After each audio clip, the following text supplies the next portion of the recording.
Super excited about this.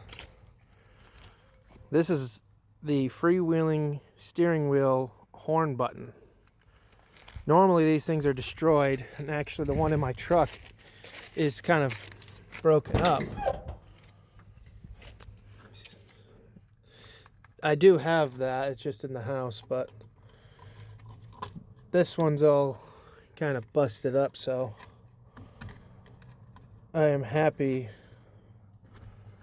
to replace it. Let's see here. I'm gonna wire up the factory horn now, because I never bothered to before, because I didn't have a working horn button, but now I do. Alright, let's see here. Oh, fits perfectly. Oh, that looks amazing. Heck yeah.